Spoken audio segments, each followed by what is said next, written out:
to the cloud. Okay, and I'll also make a QuickTime recording as usual. There we go. Okay. Hi, Deborah. Hi. How you doing? Oh, okay. I forgot it was Thursday. There's a lot of that going around these days. Yeah. I was just telling everybody I only have an hour tonight because we're at a hotel in Quebec and the kids are swimming in the pool, but they're only allowed in there for an hour because of COVID. So we're going to go over Bogologan. There's some people were able to get it off the video that I made last week, but some people weren't able to. So I thought we could just review it. Can you send the music, please? Well, we're just looking at the best version on the session.org because I neglected to send music last week. So I'm looking at the second version. That's what Mel suggested, and I think it's a good one. I'm just about to play the whole thing and make sure it's going to work out okay. All right? So I'm just going to get that going now. Play the whole thing.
Yeah, that looks pretty good. There's a few little things that are different, but I think we can use it as a guide. Now, anybody that has the Sandy McIntyre book already, it is in that book, and that's probably the best source for it at this point.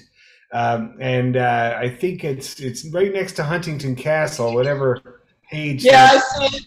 I see it now, so I didn't go looking for it in the book. I just looked for it in the session. So. Yeah. Page 7. It's in page 7 of Sandy's book. It's a different key, though, eh? Oh. No, I don't think so. It's still in E minor, but they might have. What's the key signature in Sandy's book? Like you've got, yeah. Yeah, so that's E minor with a C sharp. I can't remember what mode that is. I think it's Mixolydian mode, but it's E minor, but it has a C sharp. Yeah, they put the accidentals in on this one. That's Because the one from the session has 2 sharps in it, and it starts off on A rather than. The first one on the session is in a different key. Yeah, and I've heard it in that key. But no, we're going to go with the the E minor with the C sharp. That's number 2. Number 2 is definitely the best one on the session.org. Okay? That's Sorry, which one are we doing now? The Sandy's book or the session number 2? Either one is going to work. Either one is fine. Okay? Whatever one you have to work with there, they should be both pretty well exactly the same, except for a couple of notes. I've got both of them, but other people don't have them. So whichever one you can send out to everybody will work. Yeah, I'll best. send out the session.org number 2. So here. I got a couple of fiddles here tonight too, by the way. Oh, there's Simone. Hi, Simone. How you doing? Good, how are you? Not too bad. Oh, hi, Diana, back there. I see you back there. Getting set up. Okay, so I'm just sending out this version of that I found of Bogologan on the session.org because I neglected to send that there. Desktop, okay. So put together this email here, Melanie.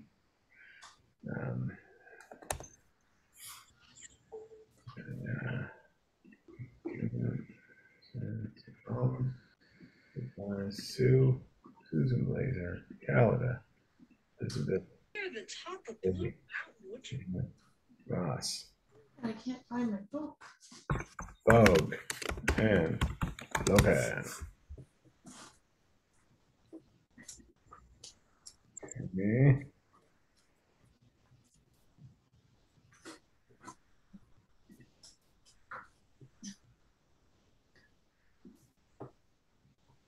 has a bunch of different names, eh? Athol Cummers. Yes, there's so many. All these tunes have so many names. My God, it's insane. Here, where is that now? Why am I not? And the water ouzel, or O-U-Z-E-L.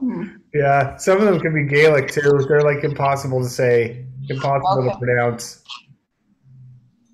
Yeah, I see the number 2 version I see has 2 sharps in it. Yeah, and like I said, that's because it's a modal tune. So it's what they call it's E minor, but it's got a C sharp. I put it up on chat. Oh, that's great. Thank you, Janet. Hopefully people can open it. I'd say not everybody can open the chat, but Yeah, it's not in my chat. Oh, I got it. I see what's happened now. My husband's printed off the first version, I guess. So I've got number 1 version from the session printed. oh, that's the other key.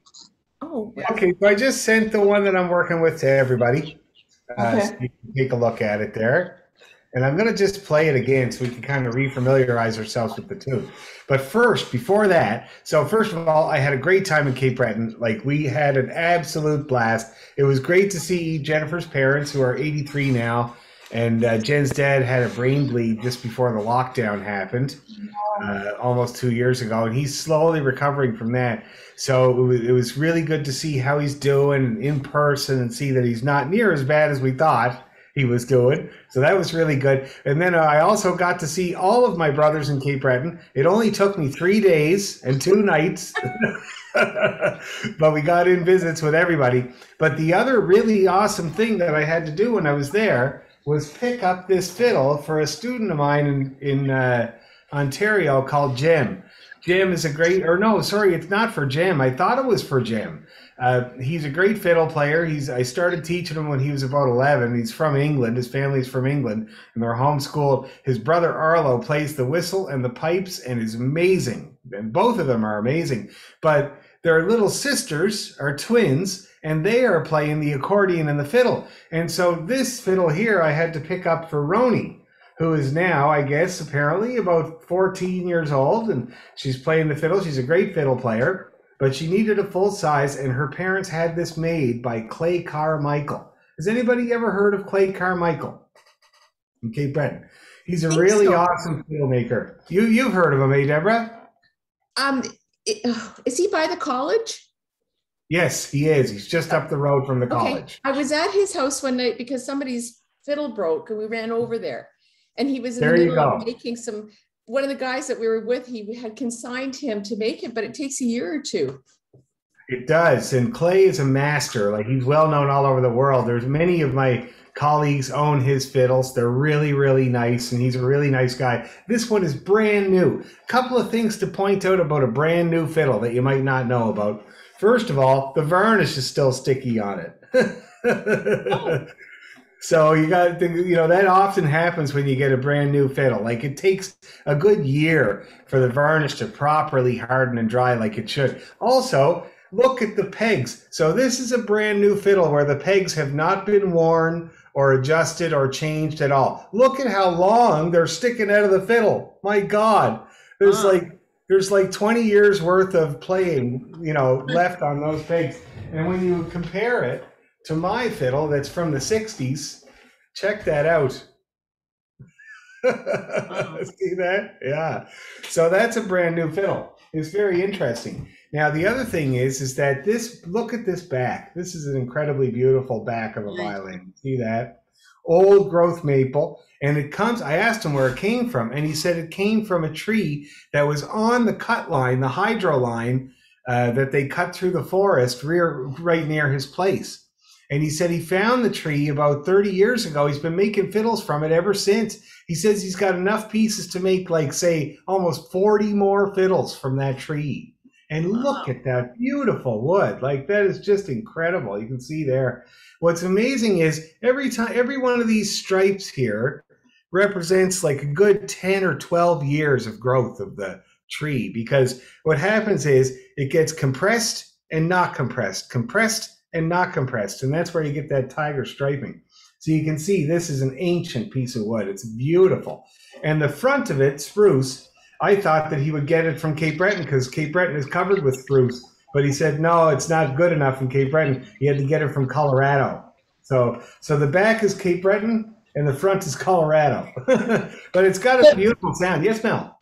So the stripes are the tree rings, or? Oh, no, the stripes are compression rings. Okay. So it's where when the tree starts to grow, the inner layers get more compressed as time goes on, and the outer layers build on top of it and keep compressing the tree. See that? And so you just see years of really compressed, not so compressed, really compressed, not so compressed. See that? So can you see mine? Is that the same idea, or? Absolutely beautiful. I love yours, Mel. That's beautiful. Everybody, show me your back. Show me your back. I love them. Have your fiddle. Oh, Janet has a one piece. That's very, very rare. They don't see that very often. That's Deborah's is gorgeous. That looks like an old one. Yeah. Oh, it is two pieces? Yeah. Okay, it's just a good join. Calada, that's a nice one too. I remember you getting that fiddle. When did you get that fiddle anyway? Who? Calada. When I was in like grade 6, so I'm going into grade 11. Yeah. So maybe like 4 or 5 years ago. Yeah. So I've been teaching you for a while then. For so long, like it feels like forever. Yeah, since I was in like grade 5. Yeah. Well, I'm glad to see that fiddle's getting rattling. That's really good. But anyway, so I'm going to play this fiddle for you. I did this for the beginner class. It was such a good thing to do. So I'm going to play this fiddle for you for a little while, and I'm going to play Bogaloggin on it, and then I'm going to play it on my own fiddle. Okay, and I want you guys to really try to take note with the side by side to see what you think of the two fiddles. And something to remember is this is a brand new one, okay? So this is a young, what they call a young fiddle. It's got a lot of vibrating to do before it really comes together to be one piece. But it's still beautiful. I love the low end on this fiddle.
That's the Clay Carmichael. You can hear it's got a lot of projection, a lot of warmth. I love the low end. Listen to that beat. I find the high end is a little tiny bit pinched, but I think it's just because it's young.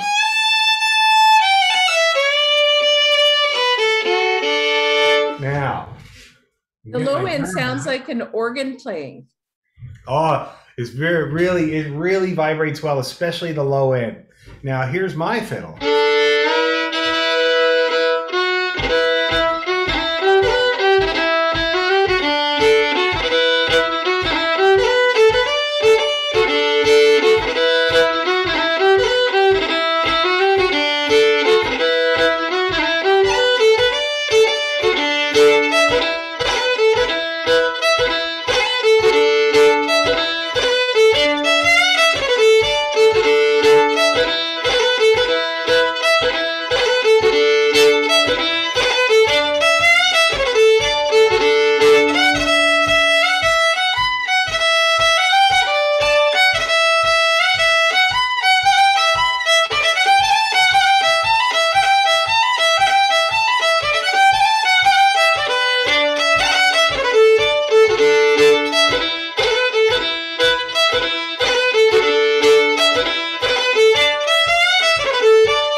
Okay, so there they are side by side. Now I'd love to hear some feedback. What do you think? Which one do you like better? Yours. Anybody else agree? Your sounds deeper. Like I hear more of a resonance with it. So It's smooth. Richer. Yeah. You can Now hear it that's between the really good. notes. You can Okay. hear between the notes, you can clearly hear your notes playing. On hers, on the other one, it seems, I guess there's so much resonance that it goes into the next note. So it distorts it a tiny little bit. Okay, very interesting. Now, you guys are pretty astute because although Clay Carmichael's fiddles are amazing and gorgeous, I had to get the cash because Clay Carmichael only deals in cash, so I had to get the cash from the family to bring out there. So this fiddle is worth $5,000. Okay, to buy this fiddle. So and it is beautiful, no question about it. But my fiddle, and it's brand new. It's a young fiddle. My fiddle was made by Rudolf Buchner in West Germany. And the last time I looked on the auction listing for one of his fiddles, it went for almost $20,000. Okay.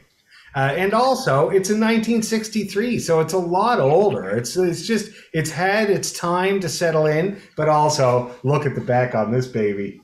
wow. Yeah. Yeah. And the front.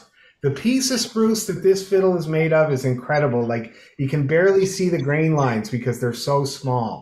And that's what you want with a piece of spruce on the front of your fiddle. You want tiny little grain lines that are because that means you're getting it from the middle of the tree rather than the outside quick growth. See that? And what about the edges, like the sides? Yeah, the sides, yeah. The sides, back, and neck are all made from the same piece of maple. Okay. Yeah, it looks like a piece of firewood. It's a wedge like that. And the first thing they do is slice thin pieces off the side of it for the sides, and then another chunk for the neck, and then the back gets made of what's left. See that? So it's all the same piece of wood. So basically you have three woods being used. One piece of maple that makes the back, sides, and neck. One piece of spruce that makes the top. Same thing. They split it apart and glue it together. It's called book matching. And ebony for the fingerboard and the pegs and the button. And is it always maple and spruce that is used, or do they use varied woods at all? No. That's what makes a fiddle a fiddle. Because I don't know if anybody's ever explained this to you guys, but the way that a fiddle works is that the back is made of the hard wood, the maple. Okay, that's the hardest wood pretty well we have, except if you go to Lingham Vitae, but that's an unstable wood. See, so the maple is the hardest wood we got. So that vibrates fast, and that puts out the high frequencies. See that? And that's why underneath the bridge, on the high side of the fiddle or the treble side of the fiddle, they have a sound post. And the sound post takes the vibration from the high strings down to the back of the instrument to put out the high frequencies. Underneath the low side of the fiddle or the bass side of the fiddle, if you look underneath in your F hole, you'll see that there's a little piece of wood glued up onto the bottom of the belly, up underneath at a right angle. It looks like a floor joist. Now it's hard to see with a lot of fiddles. You got to really look in there, but you'll see this little floor joist there. It's about this long, and it's called the bass bar, and that spreads the low frequencies out over the soft wood, which vibrates slowly, putting out the low frequencies. So this is your tweeter, and this is your woofer. See that? But it's because it's the 1700s, you have to make the music yourself. You can't plug an MP3 into it. See what I mean? So that's how the actual machine works, and that's why you can't make it out of any other types of wood. It has to be those types. They discovered it a long time ago, and it really hasn't changed.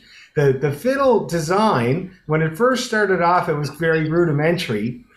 But this design that we use now, the modern fiddle, was come up with by Stradivari and Guarneri, and it has not been changed. Like, it hasn't really endured any changes over the years. This still works. The F holes, for instance, it used to be just a round hole in the violin, right? Very quiet.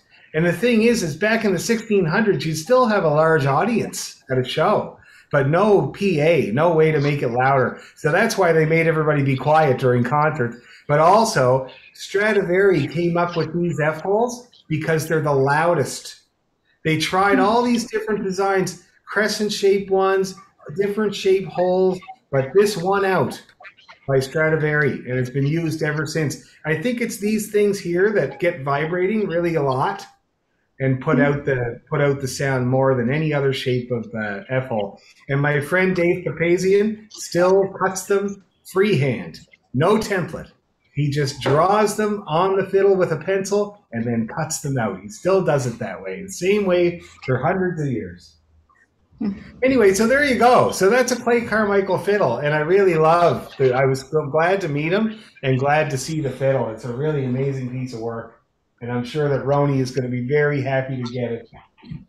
Okay, well, that's enough of that. We have Jay now. Jay is joining us, but we better get to work because we don't have much time. So let's take a look at this Bogaloggin. Hi, Joy. Hi, Jay. How you doing? He's connecting. There he is. Hi there. Hi. Great to see you. Okay, so we don't have much time tonight because I have to finish at 8 because my kids are going to invade this hotel room pretty soon. So let's get right into Bogaloggin, okay? First of all, I'd say let's go right up and down a G major scale first, since we're in the key of E minor. It'll help the hand.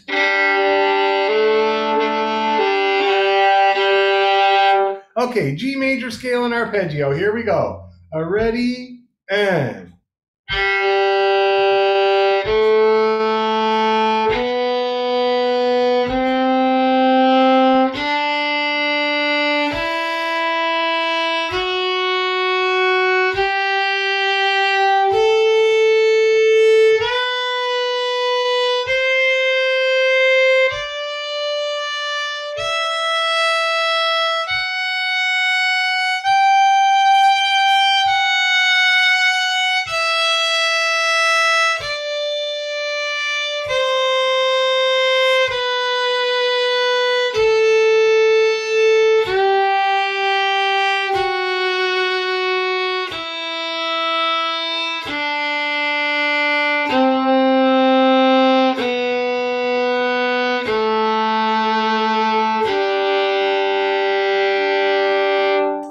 Arpeggio. Ready and.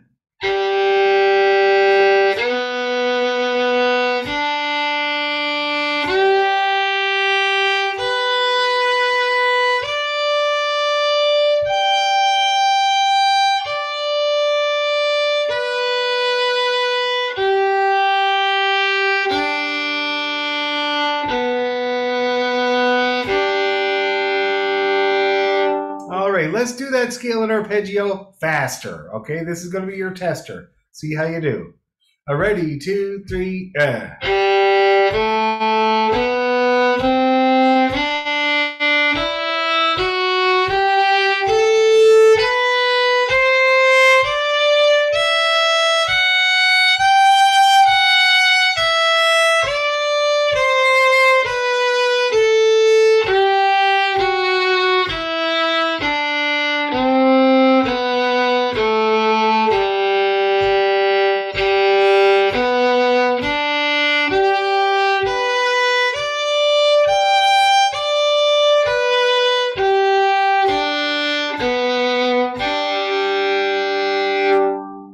How'd we do with the faster people? Doing pretty good? Who would give themselves, like, say, an 85% when we went faster? Yay! Yay! That's great. We'll take 85 at this point.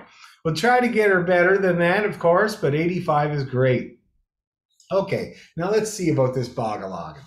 So if you had a chance to watch the video I made at my brother's last week, which was quite hilarious, then you'll see that I lay it all out there, all the phrases and everything of the tune, and hopefully you had a chance to look at that. But tonight I'll just kind of give you a summary. So you got the very first part, which is this kind of like E to the B thing.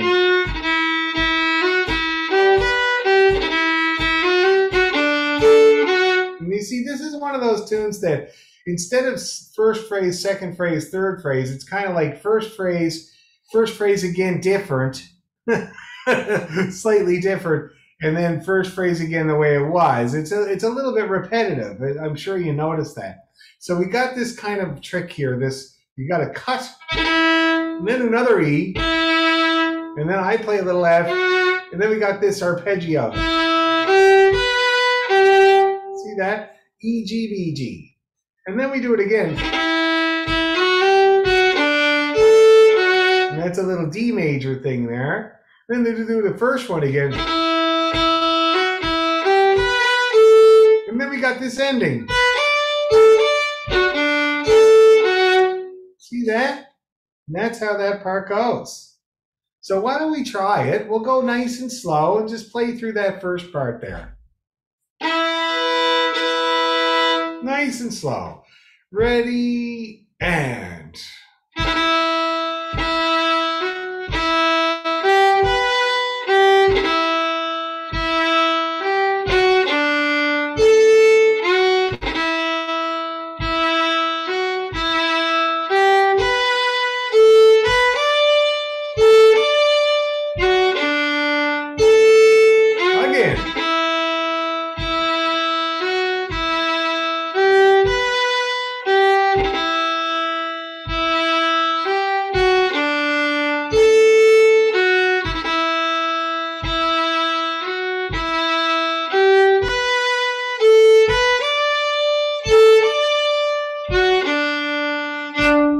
Okay, we starting to get that. It's looking good.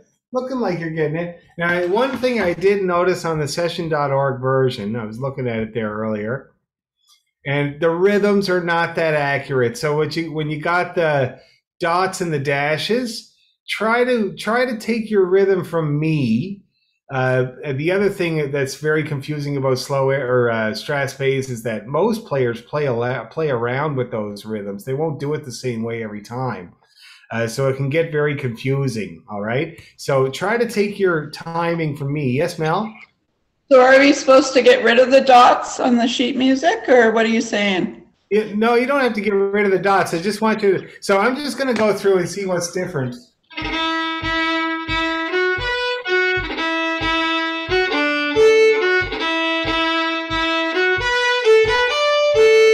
Oh, there's only one difference. Most people do the short note for each one there, the B and the A. Most people that I know anyway. But the rest is actually totally fine, okay, for rhythms.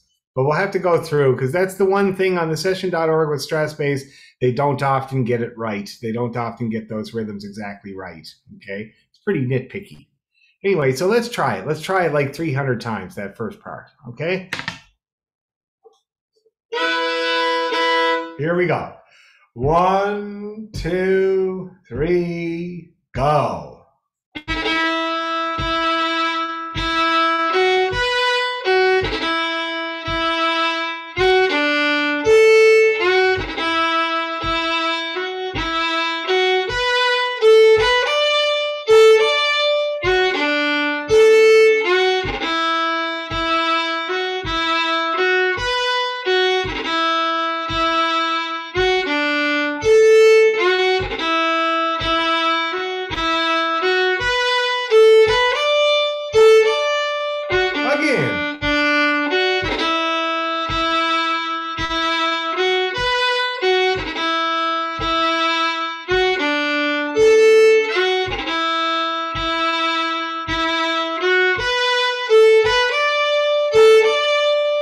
One more.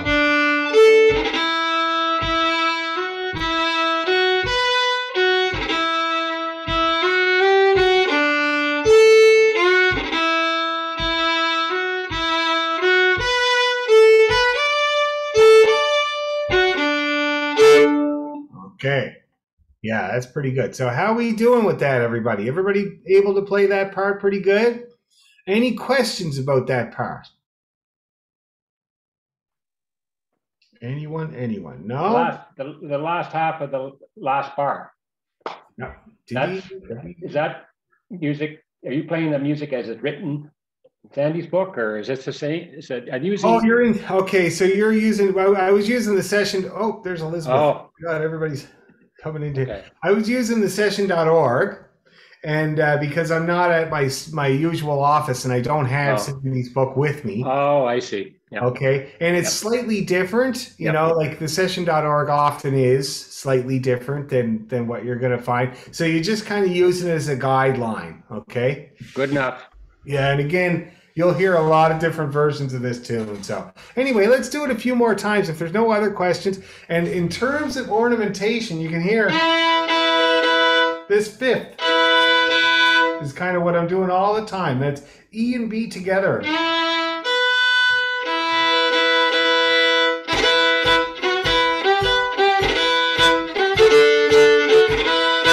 See that? It's a big part of this tune. Hi, Elizabeth. You cut your hair off. I did at last. It looks nice and cool. I'm kind of jealous, I gotta say. It's cool. It's cool. That's great. Anyway, we're just kind of trying to learn Bogologan and go over it from the video that I made last week and just kind of refreshing and going over it. We only have an hour tonight. I have to end at 8 because I'm in a hotel and my kids can only be in the pool for an hour. So they're going to come charging in here at 8 o'clock.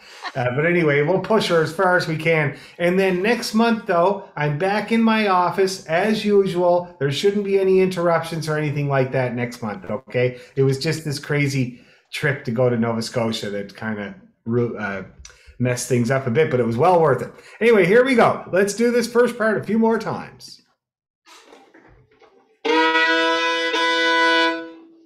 Ready, and...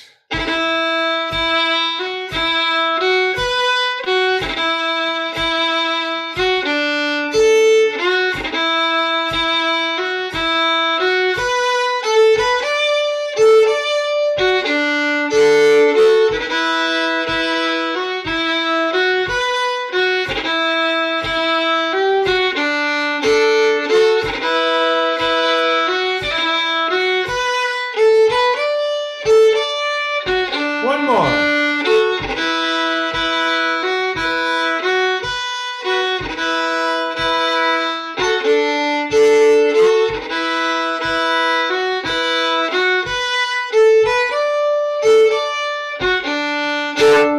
Okay, that's the first part. How's that sitting with everybody? Everybody able to play that all right? That's great. Wicked tune, wicked first part. Now, let's take a look at the second part. We got to get it really good because we actually play it twice in this tune. We got to play that second part twice. And again, this is one of these tunes where I put my first finger on D and A, and that's half the tune.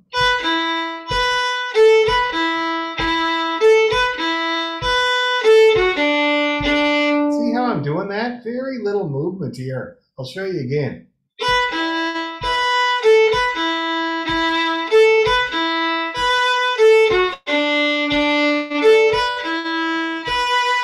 See that? Very, very good way to do it. And then we got this little scale up. And then the string of 16th notes.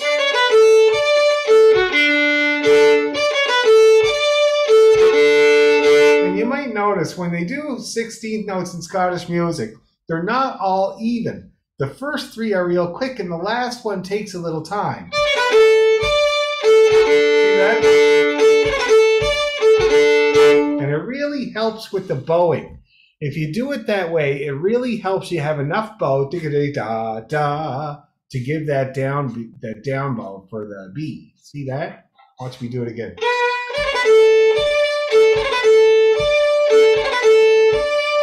So a bit of length for that A is going to help. Okay?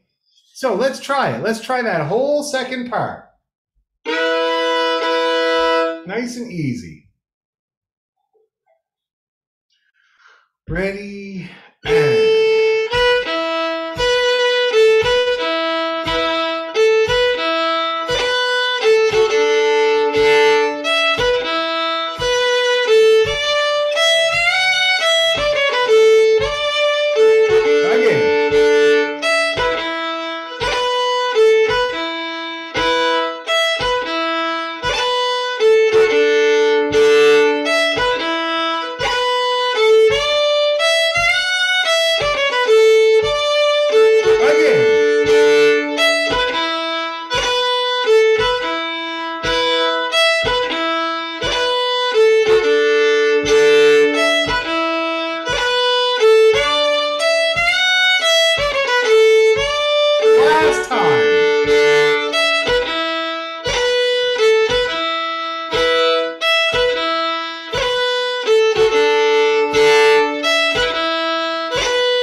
getting that part? It's simple, but it's a very, very important rhythmic driver. Let me show you when I get it up to speed what I mean by that.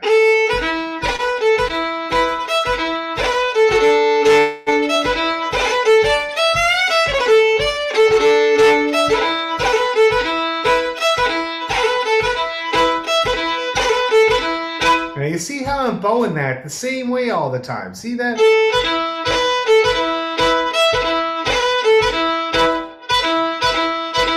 Okay, and that's what they call, when people talk about the Scottish snap, I'm sure you've heard that term. That's kind of what they're talking about there. You see that? And it all really has to do with the bowing. I find the bowing is the key to it. So those, the long ones are up. See that?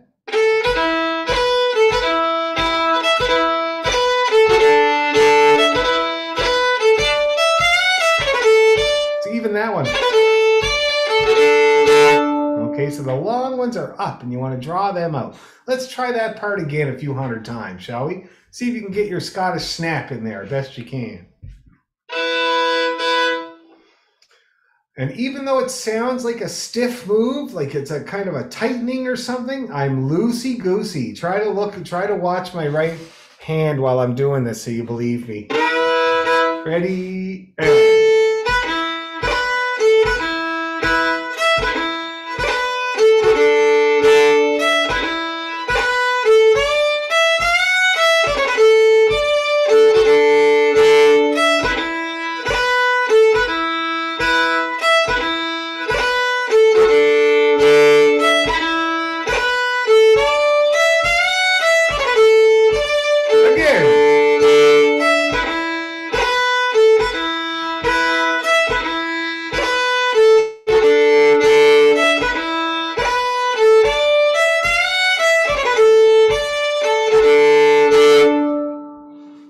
looking good. See, everybody ended on the same bow. I'm loving that. That's giving me the idea that you're getting this kind of ticka title ticka ticka like that. It's great. Now, the next part, the high part. That's what they call it, the high part.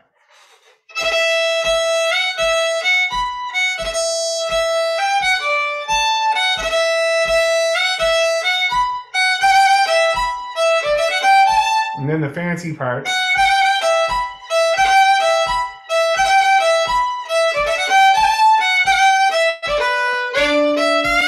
And then the ending is the same as the B part. See that? With that string of 16th notes. So let's take a good look at that third part there, guys. So it's a little bit more complicated. There's more music going on. We got the cut on the E and another E. That's a theme right through this whole tune, by the way. So we got the cut on the E and another E. And then this E, F, B, F thing. See that? And we got to do it again in the part. And then we got this D thing. And the reason I call it a D thing is that it's all notes from the D major arpeggio.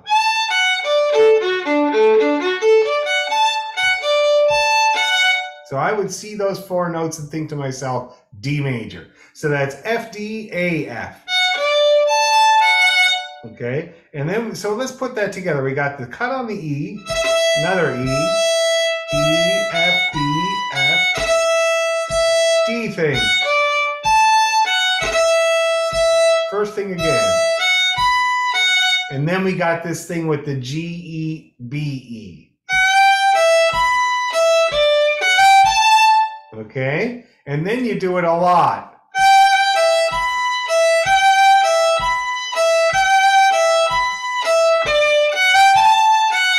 And then we got this ending.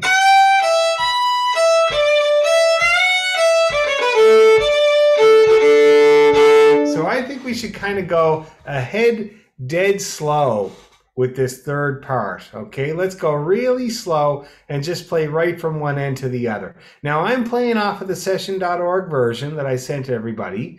It's going to be slightly different than Sandy's. Hopefully, you can identify those little changes just on your own, so it doesn't stress you out too much. But if you want to go exactly with me, follow the session.org version, okay? So I'm going to go nice and slow, and we'll get through this third part. Okay. Cut on the E and then an E. Ready, slow.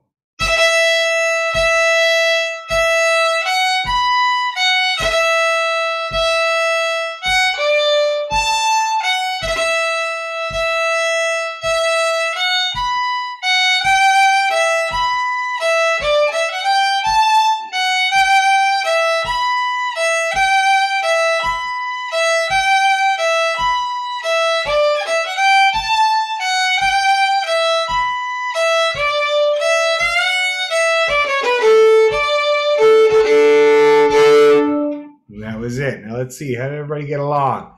Everybody getting along okay with that third part? Kinda? Let's play it a few hundred times and make sure. Okay? Let's do it. Ready and...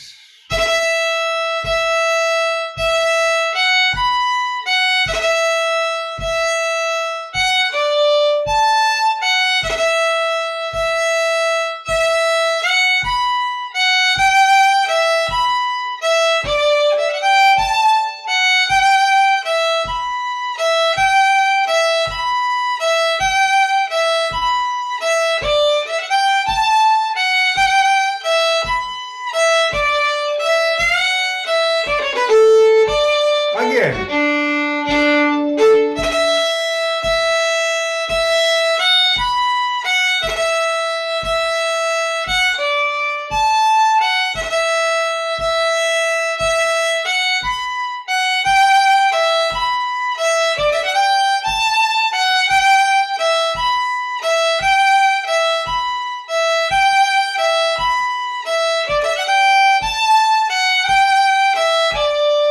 Whoops. One more.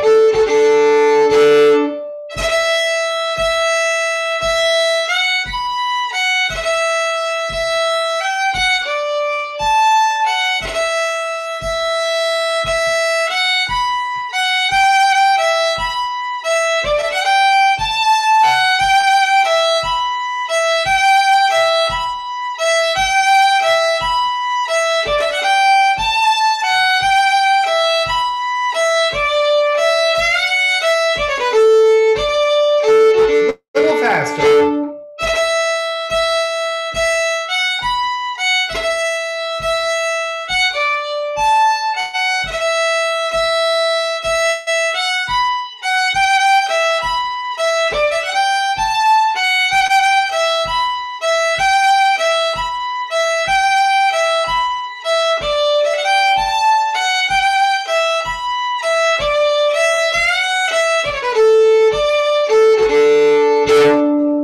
And that's the middle part. And then the last part, as you know, is exactly the same as the B part. So theoretically and by rights, we should be able to get from one end of this tune right to the other without very, very much trouble. Is anybody having trouble with that middle part? Is there anything that's hard to understand? I know the rhythm. So the rhythm for the thing that goes G, E, B, E, G, E, B is the way they have it on the session.org here with the G being the short note. I have not heard that very much. I have not heard many people play it like that. One guy from Dundalk, almost Northern Ireland, plays it that way, Jerry O'Connor. But I don't know anybody else that does. Here it is the way that way. And it's cool, but it doesn't allow me to do my ornament, which my family's been doing on this tune ever since I can remember. See that? That's how we always did that, and I just love that. So I do a single cut on the G. See that? And then I go B, A, B.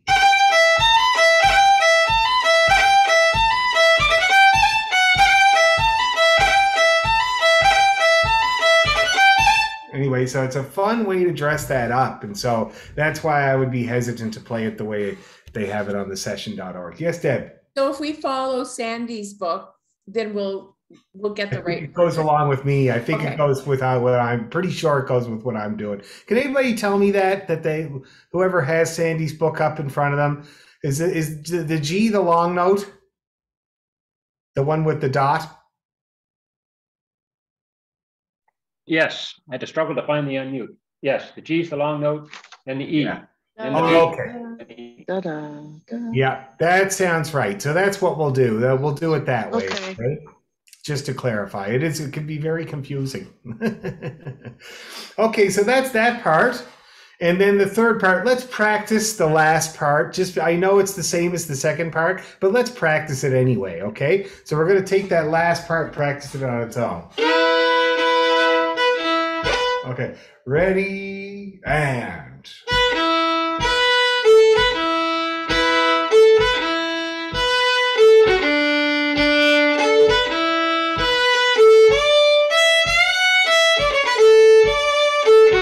Again.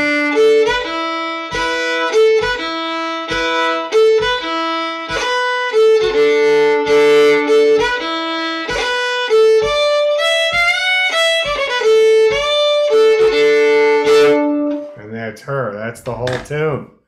Okay, we're going to try the whole thing there in a second. Now, is there any questions about any of those parts before we try smashing it all together and playing it all in one go? Now, it's great that we've been talking about Sandy so much because I just got to see him. When I went to get the fiddle from Clay, I went the long way so that I could stop in Inverness at the residence that Sandy and his wife are living at for the last couple of months. And I dropped in. And so I called Brian before I went and I said to him, do you think he's going to recognize me? Right? And he said, oh, he's doing good these days. He's going to recognize you. But he said one thing is because Lucy also has dementia now. The two of them are afflicted with dementia. Luckily, they live together at the same residence. Before, Sandy lived on his own in Sydney at a men's only residence. And Lucy lived in the house with Steve, who is their other son. But she's recently been able to move into this place with him, and so it's way better. And they were really good. They don't have much problems, except that they had the idea that Sandy's fiddle was stolen. And they had it now for a while, and I heard about it in the city. I heard a couple of people ask me, was Sandy's fiddle stolen? And Brian said to me, can you please just take a look at the fiddle, buddy? Because they keep calling me, and Lucy, that's Sandy's wife, is really upset, keeps saying that somebody stole it and swapped it out for one that was not as good. That's what they were saying, right? And so I went, and sure enough, like it wasn't 5 minutes before Sandy said, I haven't had my fiddle for 5 weeks. Right? And I was like, what? That's terrible. So I said, go get it. I'll take a look at it. So Lucy went to get it. And of course, I recognized it right away because I tuned it for him every Thursday before we played at the Brogue Inn for years. And it had the pegs with the little knobbies on the end that hurt your palm when you're trying to put them in there. So I recognized it right away. But it was really out of tune, so much that the bridge was out of whack. And I'm pretty sure that Sandy could not make sense of it. And that's probably why he thought it was not his fiddle. So I got it up into tune. His face lit up.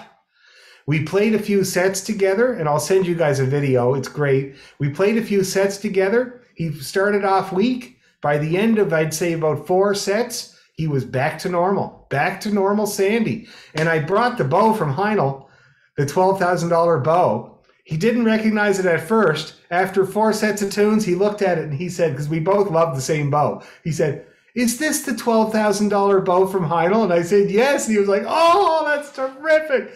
Anyway, so it was really, really great to see him. And he is doing pretty good, for sure. And they're taking good care of him there. But that was something else. So now he knows that he has his fiddle back. And I called Brian and told him. But then Brian told me that that'll last for about a week. And he'll go back to thinking that it's gone again. But at least we gave him a week, right? Anyway, let's try it right from one end to the other, people. Okay, I'm going to get this session.org music up here so I don't confuse anybody. Here we go. Ready, and...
breather.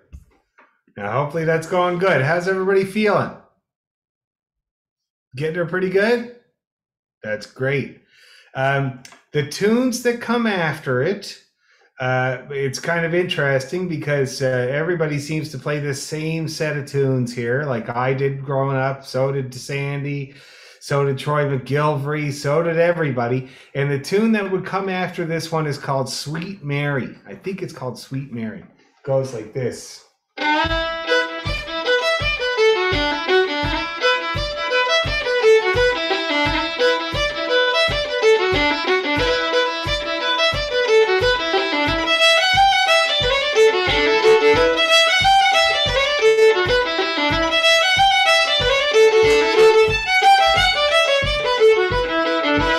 That's Sweet Mary, a wicked tune. And then the next one that comes after that is the 9-pint coggy. And if you were wondering what the 9-pint coggy is, it is a barrel or a jug that's meant to hold 9 pints of beer. They used them on the ships.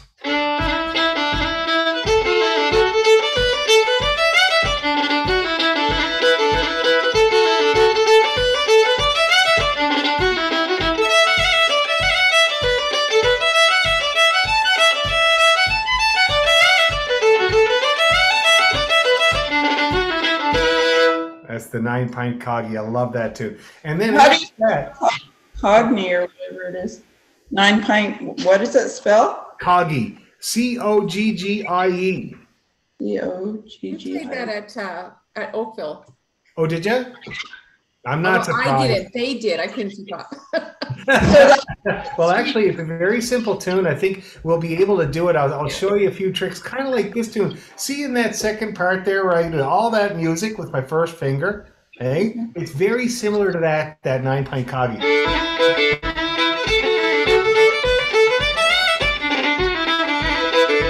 See that? It's very much like that whole play of that first finger. So that Sweet Mary is definitely different from that other tune I sent you, the Sweetness of Mary. It's totally different tune. Different tune altogether. Which you got to remind me about that Sweetness of Mary there, Mel. That's a beautiful tune. We'll have to get that at some point. Now, the last tune in this set that we're going to get, and I don't know if it's in Sandy's book, but my family used to play it at the end of this set, is Malcolm Finley. And I'll play that. It's an E major tune.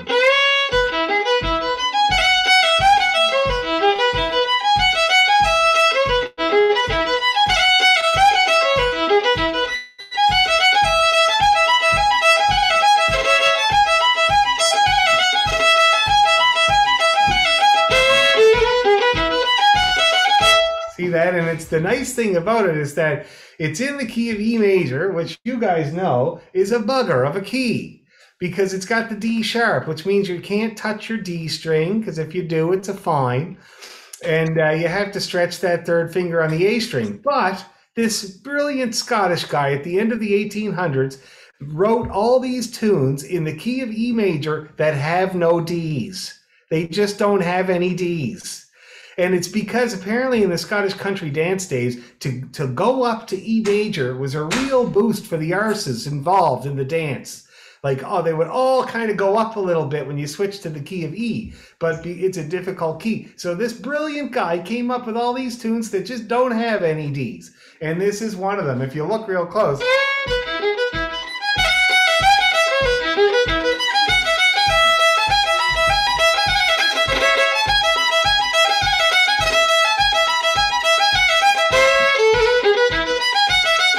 See that? And that makes it more like playing in the key of A, which you guys already know how to do. It's not that hard. See what I mean? So I thought that would be a brilliant kind of tune to learn and unfamiliar, I'm sure, first for many. So that's going to be the plan with this set. So it's going to be Huntington Castle, Bogalogan, Sweet Mary, 9-Pint Coggy, and Malcolm Finley by the time we get all finished with all the tunes in this set. Okay? Now, why don't we... Yes. Sorry, who wrote all the pieces in E major? I don't know his name, but okay. I'll find out for you. It's okay. I can figure it out. It's okay. I know it was Paul Cranford that told me about that. You guys probably know who that is. He's a tune publisher in Cape Breton.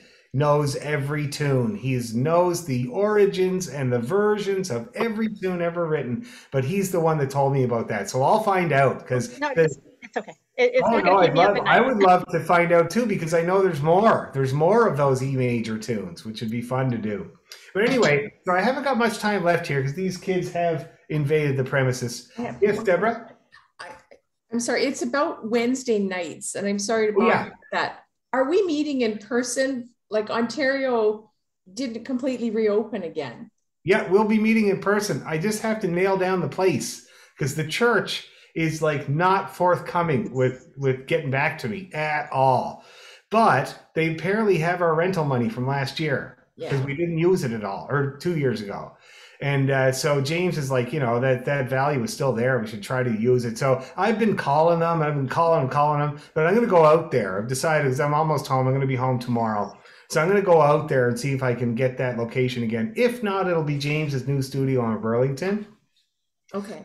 But like I said, I really want to get back into church because they have our rental money. So I'm still trying, but it will be Wednesdays and it will be in person, but it'll be a hybrid. I'll stream it on my dad's fiddle so that the people at home will hear just me, so it has a pickup, and I'll have it whoever wants to come in person as well.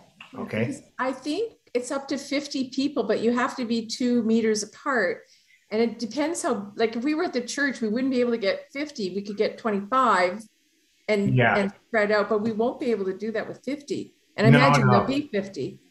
Yeah, well, there's going to be, I don't know how many. We've been running about just over 30 people, but at a time usually on the Zoom. So we'll see. Yeah, but that's on Zoom. There's a whole pile that won't do Zoom, but they'll come in person. Oh, wow. Okay. Well, we'll see what happens. And of course, outside, we can do outside as well. So I'm going to talk to the church about that.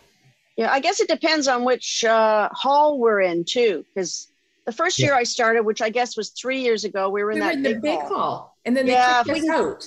I know. But if we can get that one again, we could have a few more people. Maybe 30. I don't know. Maybe. Well, I'll tell you, I'm doing a charm offensive right now. All the voicemails that I left at that church are very charming. So I'm sure that they'll let me take the big room if I actually get through to them. I'm just going to keep that charm offensive going. So, well, you got to get by the brownies. That's the thing. It's the brownies that took it from us. So is it the brownies? It's the brownies, but the brownies never came back. They rented it and then never took it again. So we lost it. That's kind of funny because my little girl was a brownie, and she quit the brownies because they were boring, and now she's a scout. Oh, good for her. I quit too. I thought it was a big bore. I didn't like it at all. Jennifer was a hold on, guys. Jennifer was a Girl Guide her whole life up in Yellowknife. They did crazy camping trips in the middle of winter, all kinds of crazy stuff. But here in Toronto, all they did was make crafts in the basement. It was really boring. So I thought it was school again. Yeah, I thought it felt like school again, so I quit. And I took guitar lessons. I played baseball and hockey and did all that fun stuff instead. So Dan, will you send the music for the other tunes you're wanting us to start looking at, please?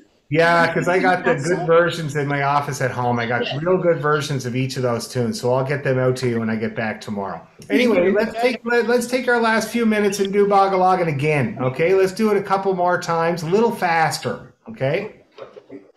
We're gonna mute everybody. Mute all. You guys are sweeties. Okay, here we go. Little tiny touch faster. Ready? And.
Now that looks like everybody was having just a blast there playing Boggle. Doesn't look like anybody was having a lot of problems at all, and I hope that's the case. But anyway, there was a couple of things that I didn't get a chance to talk about, like that little embellishment I put in that second part there. But if you look at the video I made at my brother's place last week, I explain exactly how I do that little embellishment there, and it's a common one. I also talk about a few more ornamental things that I do on that video, a little bit more in depth, okay? The other thing that you can do, now that we've learned the tune and everybody has it, on the video I made at my brother's last week, I played Huntington Castle and then I went into Boggle, okay? So I suggest that when you're done here, just go back onto that video. First of all, you'll get to see the awesome Golden Girls shirt that I found at the Value Village in Sydney. It was awesome. I can't believe I found that shirt. So anyway, first of all, you'll get to see that. But second of all, getting that transition is really good. The slow air into the Strasbourg, you'll hear it clearly, and I talk about it, okay? And you'll get those little embellishments, which I think would really improve this tune. It's not a hard tune. You guys have probably noticed that by now. It's smoke and mirrors, this tune, right? So the little embellishments and ornaments are going to help it along a lot. So I definitely really suggest that you do that, okay? The other thing that I'm going to announce that I forgot is that next week I'm going to be broadcasting from Dora Keogh's Irish Pub, because me and the lads are going to do a North Atlantic Drift session there, okay? So first of all, that means that class will be early. It will be at 6:30. All right, because we got to start the session at 8. So we're going to meet at 6:30. Anybody that wants to come to the pub, I'll be using the kitchen. They have it's a beautiful little old-timey kitchen that they have in there. It's gorgeous. I want the stove so bad. Anyway, so anybody that wants to come to Dora's and do the class with me in person is more than welcome. Okay, I will also Zoom it out as usual. And then afterwards is going to be a North Atlantic Drift session. So if you wanted to try to play a few tunes with us, you are more than welcome, okay? So next week at 6:30, if you want to come to Dora Keogh's Fine Irish Pub, that's great. If not, you tune in on Zoom as usual, but it'll be a way better atmosphere and backdrop. Where is the pub? Broadview and Danforth, 141 Danforth Avenue. So really far away. Yes, it might be too far for some people, but you know. Do you have to make a reservation? No, you don't have to make a reservation, but it is good to get in touch with Jane. You'll find the contact info there on the website. It is good to get in touch with her and tell her that you're coming, but no, you don't have to make a reservation. But if you wanted to come in person to the class at 6:30, just let me know and I'll make sure there's enough room in the little room for you.